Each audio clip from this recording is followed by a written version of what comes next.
ូនប្រុងម្នាក់នេះដឹងខំហើយកូនប្រុងម្នាក់នេះដឹងខំហើយកន្លងមកឲ្យនាងមានគុណបាច្រើមកហើយបាច្រើមកហើ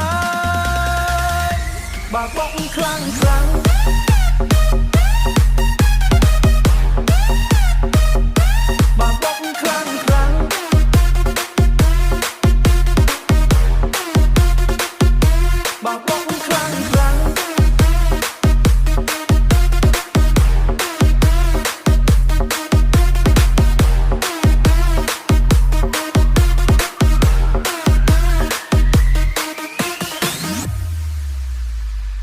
កូនប្រុងម្នាក់នេះ